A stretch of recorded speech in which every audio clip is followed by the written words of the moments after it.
Thank you, Gino, for giving him that secret. And for this whole conference, really. And thank you as well. And Jamie, you've all been really wonderful. This is an amazing event. You might have remembered, this talk might look very familiar. Is anybody having deja vu right now? You're like, wait a minute, I swore I just saw that somewhere. Yeah, it was Jamie's talk, that's right. I'm lazy, so I don't create my own talks. What I do is I wait for somebody else to give an interesting talk, and then I just go ahead and talk.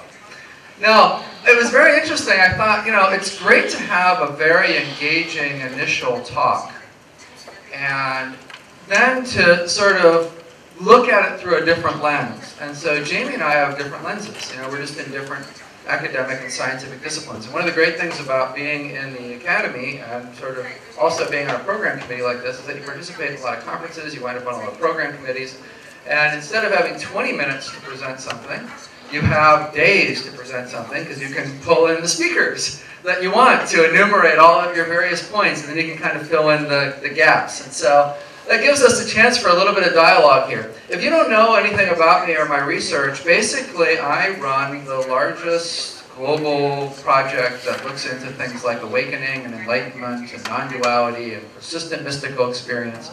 These are like persistent states, and we do that from a psychological, cognitive science, and neuroscience basis. It's been going for about 11 years. So far we spent close to $4 million really at this point. I usually say $3 million, but really to update it, it's been about $4 million at this point. It involves institutions all around the world, scholars all around the world, you name it. So that's really been my research focus, is to inquire into and ask who are these people, and then more recently to try to actually help people to get there so that we can look at them psychologically and neurophysiologically and stuff before, during, and after, rather than just after, which is what we've been able to do only for a long time. So, this is a big caveat. I am not a religious scholar of any kind. Though I have talked to a lot of religious scholars because we've got like the living population for their books. And what goes along with this is that I don't read their books. In fact, I don't read the books of any of our research subjects either, though I usually leave with armloads of books if somebody's famous. I give them away usually before I get to the airport because I don't have space in my bag for them, but that's very kind of them to do that. I think, anybody else do that? Yeah. Huh? So what's interesting about this is that we only collect data from living subjects and from their mouths, and we made a decision to do that right at the beginning of the project because it allows us to really make sure we're understanding what they're saying, and it allows us to get the very latest version of what they want to say. We've all got a lot of books, and those books tend to represent our past opinions, not necessarily our current opinions, and we can't necessarily query a book to make sure that we're actually understanding it. Whereas you can do that with a living person. So you can find out a lot more about this research, which I'm not going to talk about today in detail, at this website, nonsymbolic.org. We call our academic term for this is persistent non-symbolic experience. Good luck to the translators on that one. It's led to this model, and what we see is that there are actually clusters of different types of these experiences. Again, I'm not going to present on this today, but you can see it at nonsymbolic.org. So just as an example, location 3 here is sort of the classic end of the Abrahamic traditions version of mysticism or ongoing mystical experience and stuff like that, right? So this is a place, and it's in Buddhism, it's in other religions as well, but this is a place where you have one emotion, and it's a sense of love and joy and compassion, different facets. And, very low amount of self-referential thinking, all sorts of, there's a sense of the divine, there's a sense, if you don't have the sense of the divine, you can have a different version of it where it just feels like everything is conscious. You are not the same thing as everything else. It's not a non-dual place, but you do often feel very merged with it or in union with it. Whereas location, if you're familiar with that non-dual idea, location 2 and location 4 are actually non-dual locations. And location 4 might sound kind of extreme to you, except I'm going to talk about it just for a sec, because it relates to some of what Jamie said. So in location 4, there's a sense of no agent, sense that you can't make a decision, that life is just basically unfolding. There's no sense of emotion. Although you may look like you're emotional, internally there's no experience of emotion. So there's no sense of agency, there's no sense of emotion, there's no sense of the divine. It's a big, big difference from location 3 to location 4 as an example. And each one of these are sort of distinct experiences like that. There's more than 4, there's many more. There's most people that are in some sort of persistent non-symbolic experience are here, a lesser number are here, a lesser number are here, a lesser number are here, and so on and so forth, the further you go. So the experience gets sort of rarer the further you go. So this is something that Jamie asked. He said, food for thought, does happiness equal nirvana? Can I become a Buddha? Can anybody become a Buddha? What about rebirth? Am I really suffering? And why do I want or need to be happier? If we look up here for this first one, can I become a Buddha? Can anybody become a Buddha? I don't actually have an answer for that, but I can tell you that in our experimental protocol, the current number of people that transition during our 4 months, it's 1 to 3 hours a day of work. People do it at home as part of an experiment. And currently about 74% of people transition to one of those locations over the course of that experiment, right? So 74% of people get into some form of non-symbolic experience. Now, whether or not that's a version that's considered valid in Buddhism, or valid in Vedanta, or valid in Islam, or valid in whatever, everyone sort of has their different things for what they consider as acceptable or not acceptable. Certainly a percentage of that, let's say maybe 25% or 30, or I would say it's probably right somewhere around, I'd say 40 or 50% would be considered valid for even the most sort of extreme definitions from a Buddhist perspective. I have no opinion at all about rebirth, so I can't experimentally validate that. Well, maybe let somebody else work on that problem. One thing that's interesting about suffering, when people come into the program, they fill out a lot of academic measures around well-being and emotion and happiness and stuff like that. I have my own timer, so you're okay. And one thing that's fascinating is that they sometimes leave the experiment with their academic scores showing them as less happy when they came in, than when they came into the experiment. And when I first saw this, I was like, what in the world is going on there? And so I contacted those people. We did exit interviews with all of them, and I brought that up in their exit interview, and they said, oh, well, frankly, I used to think I was happy. I thought I was really happy before this program, but now I've had this transition to this whole other way of being, and I realized that what I filled out in the initial measure, boy, I was way off. I mean, I didn't really know or understand anything about how good you can really feel. And oh, by the way, those questions that you ask on that, they're really not that relevant to this type of happiness. So the academic measures are created for normal psychological, in the mind sort of measures of happiness and emotional positivity and stuff like that. And the reality is that they don't necessarily match this other form of ongoing experience, which Jamie is calling nirvana, which I would call a form of persistent non-symbolic experience. So I thought that's an interesting question. So Jamie was asking, does nirvana equal happiness? And it was a question. He said, no, it doesn't equal happiness. And I say, well, I don't know about that. Depends on what you mean by happiness.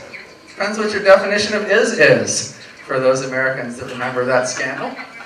So he brought up positive psychology, and he said, here are, 5 things that relate to positive psychology, and, I don't know how much these really relate to people who are experiencing nirvana or PNSE, and I was thinking to myself, I've got an answer to that, at least for people that self-report this. And the answer is that we haven't looked at flourishing or satisfying. There are measures for flourishing. I don't know if there's a measure for satisfying or not. But on our happiness measures and our well-being and our flow measures, there's hugely statistically significant results for people who transition into nirvana. I'm just going to use Jamie's word, not our usual word. And there's also hugely statistically significant changes in these other areas, which also essentially relate to positive psychology as well. One that doesn't necessarily relate to positive psychology is, let's see where it is. Neuroticism. This is a big 5 personality trait. It drops about 50% on average in people that transition, that have sort of a permanent experience of this or a persistent experience of this. And the thing about personality traits is that they're not supposed to be that malleable. So the notion that you could have a personality trait change without, like, you know, having your car get hit by a rocket or something, over the course of 4 months to that degree is just it's a massive change. It's an almost unbelievable change. And frankly, almost all of our numbers in traditional psychology, they couldn't have been believed. So there really is something very different going on in the people that experience this. So Jamie says, nirvana equals the elimination of suffering. I totally agree with that. One thing that I think we need to keep in mind is that this is all self-report stuff, right? So it's people absolutely say, my suffering has been eliminated. There isn't really good other ways to check the degree to which someone's suffering has been eliminated. You can check some aspects of it and, you know, some things in the brain a little bit or with heart rate variability or whatever, but we've learned that those can also be gotten around pretty easily. So even these objective measures are actually not that objective, and they're not that true, and they're not that honest. I think historically this is probably also the case. I mean, if I'm writing a Buddhist text however many years ago, and I'm writing about the elimination of suffering, I must be writing about a subjective experience of the elimination of suffering, just like our research subjects today talk about. If you're wondering how many research subjects, we've got between 2,000 and 3,000 at this point. So let's look at some other stuff. Jamie says, nirvana is not the denial of this world as maya or illusion, but I would say, according to our research subjects, they would say that it can absolutely be the experience of this world. So it's just some slight language tweaks here, right? I wouldn't say that they're denying, that there's some sort of denial that they're saying, but what they report is that they're experiencing this world to some degree, to a great degree, as illusion. Trance states of union or oneness of all things, they wouldn't call it a trance state. They would say this is a moment-to-moment, ongoing experience in some categories of this experience, but not all categories of this experience. Some locations, but not all locations of BNSE. Subjugation, surrender, you know, I would agree probably with the surrender notion. Transcendence, I would say not transcendence beyond the self, but beyond one specific type of self, the normal self, the narrative self, the story-driven self.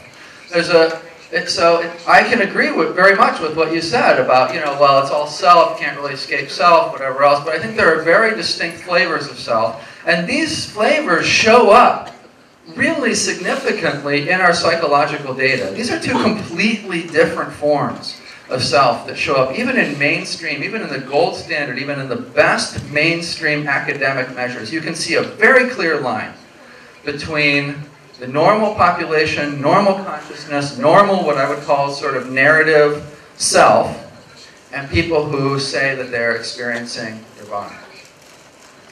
Unconstructed consciousness, I couldn't quite remember how you were defining that, so I'm just going to leave that one. And a flow state, being in the moment, being here now. I would absolutely say that people say this flow. The flow in the academic world has mostly been associated with tasks.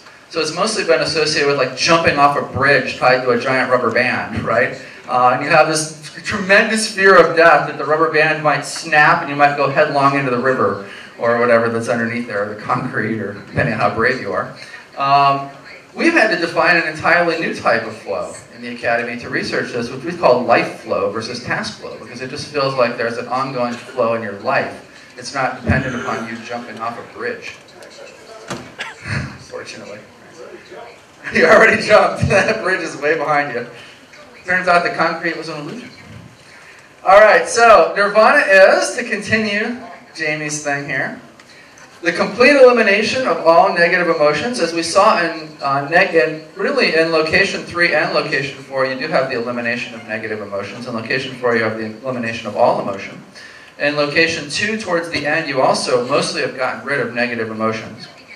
And so that's absolutely a claim that we see in our population. Insight into reality, absolutely claimed in our populations. Complete elimination of suffering, as I mentioned earlier, that one's absolutely there. Against cessation of rebirth, we have no way.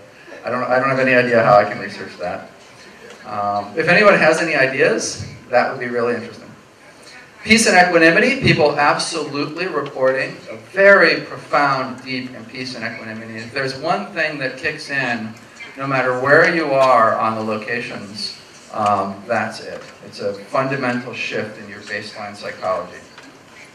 True happiness, remember I said that people talk about how they originally filled out those forms, and it was like, you know, well, I didn't really understand happiness when I filled those out the first time. So there's a true sense, a truer sense, a real sense of happiness. People don't even know how to talk about it because they struggle to sort of try to use the same language about it. And virtuous and compassionate depends. One of the things that fascinated me about our research subjects is that the definition of compassion changes vastly from one type of this experience to another. So what someone describes as being compassion in location 1 is very different than location 2. It's very different than location 3. Very different than location 4, and so on. In location 3, I might be very, very loving and sort of have a divine love that permeates me at all times, and that brings a certain type of compassion associated with that I think is easy for you to imagine. But what if you have no emotion? You still insist that you're compassionate. I still insist that I have compassion for you, but I can have compassion for you without actually wanting to change your life circumstances. Right? Because it really feels like the world is just showing up. And it feels like the world cannot show up wrong. So it's showing up properly in this moment. If something is impacting you negatively, I can have compassion for your circumstance, but I don't necessarily have a need to change it. I would agree with this. This is like a location 4 type of notion. It's basically, for those of you that can't read it because it's not in Chinese, says greed, hatred, and delusion are gone forever. There's definitely that sense for location 4 and further people. This is also, I think, something I could agree with very much. True happiness, ultimate happiness, lasting happiness, authentic happiness, non-contingent happiness, happiness not based on circumstances. That's absolutely reported in our data. And then there's this notion of fear. And he was getting at it from a fight or flight sort of standpoint in his talk, which is very good. He said the Buddha has no fear. It is definitely the case that our research subjects say, I used to have fear. I don't have fear anymore. Even fear of death. Okay, but what about that snake, right? What about when you see the snake? What happens when you see the snake? And they say, oh, well, I have arousal in my system. You know, my system alerts me, hey, there's something potentially dangerous here that you might need to take action around. That doesn't mean that an emotion of fear co-arises along with that. So I think that gels as well. There's this statement which says if you are trying to attain enlightenment, you are being driven by karma and creating more karma. You're wasting your time on the cushion. I actually think that our experiment disproves notions like this, and that notions like this are not actually very helpful for people, that they're more likely to discourage people than anything. We've seen in our protocol that means 74% of people have a transition to some form of persistent non-symbolic experience. They're clearly signing up for a program. You know, there's action that they're taking, and they're getting a tremendous psychological result that basically matches most of what you've seen up here on the screen. And so I think, you know, I understand the sentiment, and I understand where it comes from. If you're in PNSE, it can have this feeling. Like, from the place of PNSE, you can provide this type of advice, but I don't think that it necessarily makes it accurate advice. So I wanted to point that out as a difference. I'll skip that one. The final thing that I'll say is, this is a brilliant construct.